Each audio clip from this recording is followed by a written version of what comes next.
Bangla cinema যখন ঢুকছে তখন শাকিব খান একাই প্রাণ ফেরাচ্ছেন হলে। তার ছবি দেখতে দর্শকরা রাত জেগে লাইন দিচ্ছেন, অথচ তার ক্যারিয়ারের শুরুটা ছিল অনেক কঠিন। প্রথম সিনেমা অনন্ত ভালোবাসা দিয়ে দর্শকদের মাঝে পরিচিতি পেলেও ঢালিউডে জায়গাটা একদিনে বসে আসেনি তার, এজন্য খাটতে হয়েছে দিনরাত। শুরুর দিকে সিনেমা করলেও হাতে জুটত না কাঙ্ক্ষিত পারিশ্রমিক, আবার কখনো যা পেতেন তা ছিল নামে মাত্র। সে সময় সিনেমার মান বিচারেরও কোনো সুযোগ ছিল না, কেননা সিনেমার সুযোগ পাওয়াটাই ছিল সবচেয়ে বড় বিষয়। ফলে পার্শ্বনায়ক হিসেবেও সন্তুষ্ট থাকতে হয়েছিল তাকে, অল্প কিছু পারিশ্রমিক নিয়েই ফিরতে হয়েছিল বাড়ি। সব বুঝতেন শাকিব খান, কিন্তু মুখে কিছুই বলতেন না। একের পর এক সিনেমায় অভিনয় করেছেন, ঘাম ঝরিয়েছেন শুটিং সেটে, অতঃপর ধরা দিয়েছে সাফল্য নামের সোনার হরিণ।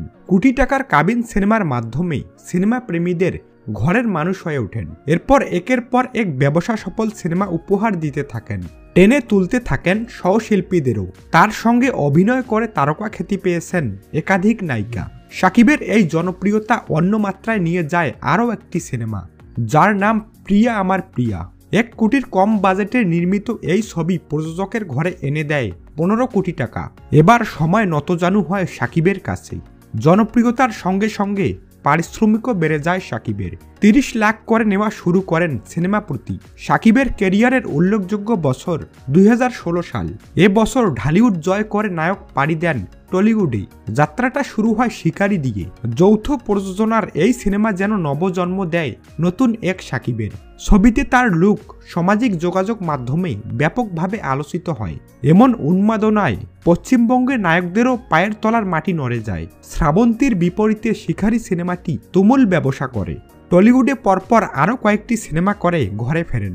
2023 সাল ছিল শাকিবের সকল শ্রেণীর দর্শকদের মনের জমি দখলের বছর।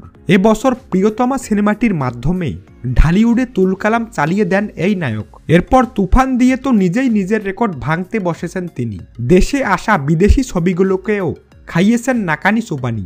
আজকাল সিনেমায় লগ্নি করে প্রযোজকরা যেখানে ঘটি বাটি চাটি সব হারান, সেখানে শাকিবের পেছনে চোখ বন্ধ করে লগ্নি করতে চাইছেন তারা। টলিপাড়ার বড় বড় প্রযোজনা সংস্থা দেবজিতের ছবিতে লগ্নি করতে যখন কয়েকবার ভাবছেন, তখন শাকিব খানের নাম শুনে অবলীলায় টাকা ছাড়ছেন। সেখানকার বড় বড় প্রযোজনা সংস্থা ঢাকার এ নায়কের পেছনে লগ্নি করছে কারি কারি টাকা।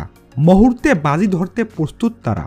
এক সময় বিনা পারিশ্রমিকে কাজ করা শাকিব খান নামের ছেলেটির জনপ্রিয়তা যখন এভারেস্টের চূড়ায় দাঁড়িয়ে, তখন তার সম্পদের পরিমাণও অবাক করে দেওয়ার মতো। ভারতীয় এক সংবাদ মাধ্যমে উঠে আসে সে খবর। জানা যায় শাকিব খান বর্তমানে 235 কোটি টাকার মালিক, যা যথাক্রমেই বাড়ছে। কেননা সময়ের সঙ্গে সঙ্গে জনপ্রিয়তা যেমন বেড়েছে, তেমনি বেড়েছে পারিশ্রমিক। শাকিব খান এখন একটি সিনেমার জন্য 1 থেকে 1.5 কোটি টাকা চার্জ করে থাকেন।